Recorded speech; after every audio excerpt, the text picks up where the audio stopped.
Empaths are often told that their sensitivity attracts toxic people.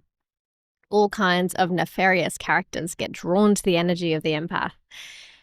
But in this video, I'm going to talk a bit more about why that's actually not quite the case. And in fact, that empaths are often not sensitive enough to their own sensations and feelings rather than the feelings and sensations of others. So if you're an empath, you developed these characteristics, this way of being, this way of feeling the world, feeling the field, the energetic field, feeling other people's emotions, because you were not given the full picture of a situation when you were a kid. And so your natural empath abilities developed from here. And when this happens, we often don't realize it. We often don't realize that this is a sensitivity that's been developed because of insecurity, because of not feeling completely safe in situations, because we haven't been given the full picture. And so then this tendency begins to live itself through us, and we don't really pick and choose how to use this sensitivity, how to use this superpower, and instead it tends to use us.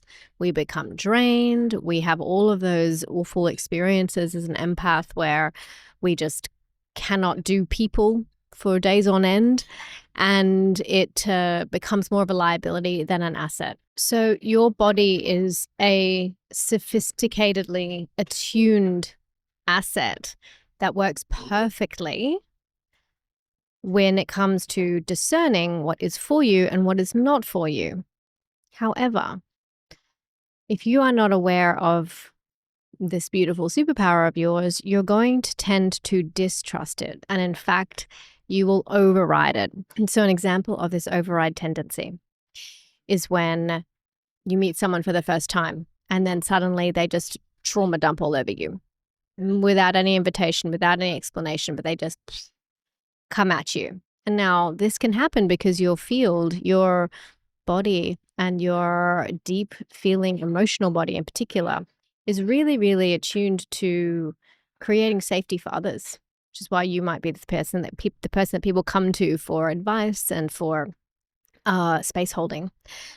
But when somebody comes and does that to you and it is uninvited, it hasn't been, and no context has been created, and you just receive it, you just let it happen, this creates, and this is a sensation of you overriding your sense and you're knowing that this is not something that is for you in that moment, but you just do it anyway because, that's just who you are. You just entrain with whatever it is that's happening.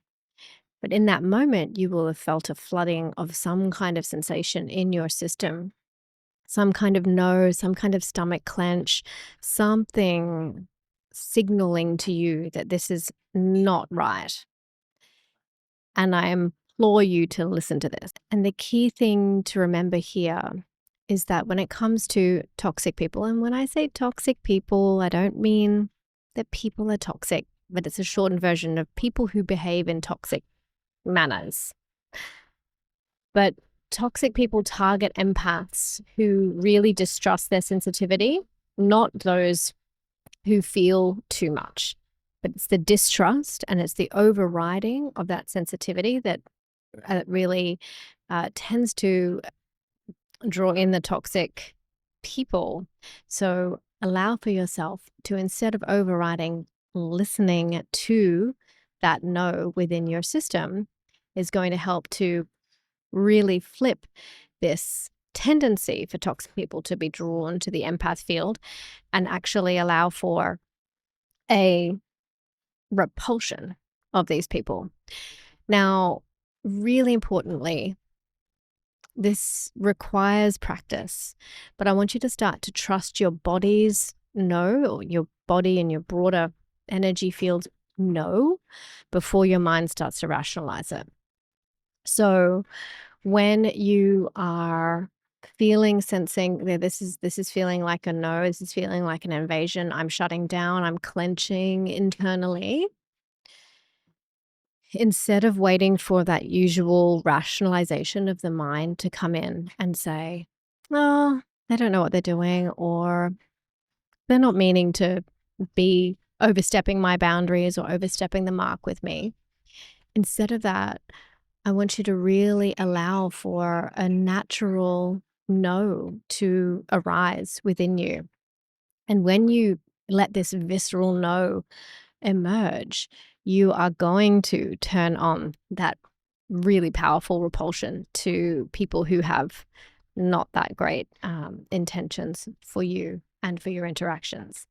And especially important when you don't feel the need to explain, you don't feel the need to justify or perform past that natural instinct that comes in. You are preventing this gap from being exploited. So this gap between like what you're really sensing and what you're doing, that's the gap that toxic people exploit. We want you to close that gap so that you can maintain the integrity of your own boundaries without having yourself manipulated by others. And what people who have more negative tendencies towards you are going to sense when you close that gap, when you really create that boundary, is that you are not manipulatable. Manipulatable. You're not manipulatable. And this indicates that you trust yourself more than you need that person's approval. And for a manipulator, for a toxic person, they are just going to be like, next, this is too much for me to have to handle. This person knows themselves and I'm going to move on. And I really have myself had many, many situations where I have come into connection with somebody that has just felt like a no, particularly when they're on the sort of sociopathic, and I know the term narcissist is used a lot, but the narcissistic spectrum, the behavioral spectrum, my body can sense it. And it's not until oftentimes after the interaction has been complete that I can recognize more specifically what some of the traits are. But I've come to learn that when I feel this like flooding sensation or a sense of a wave of overwhelm coming through me from somebody's body, from somebody's energy field with how they're asking specific questions and, kind of trying to poke at my emotions or poke at my energy field, I have such an enormous no. You can see it all over my face. It's one of those things that just cannot be hidden.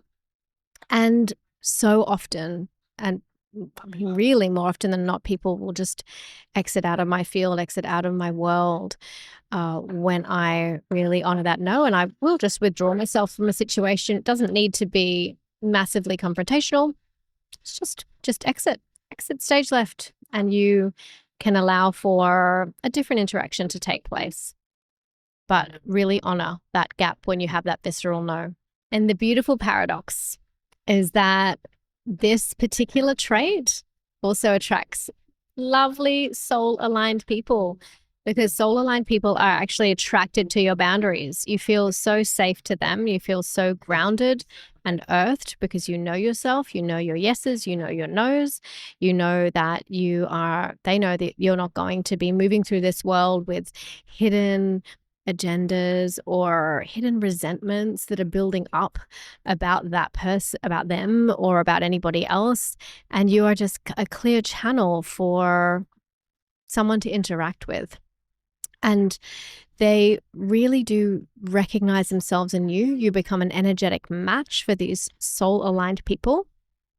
And these people will also really respect that you do not override yourself, right? You're going to be in a space where people are really focused and encouraging you to step into and honor your own self. So if you're not feeling well and you can't make it to a friend's party or something like that, your soul-aligned peeps are going to honor you so deeply for making the call that you know, you need to tend to your body, you need to tend to yourself, and not guilt trip you and not make you feel like you've, you know, done them dirty or done something wrong. But really they're going to look and they're going to say, hey, you know what, I know you'd turn up for me if you could, and because you're feeling the way you're feeling, I would prefer that you honored yourself. And so really, this trait, this ability that we have as empaths to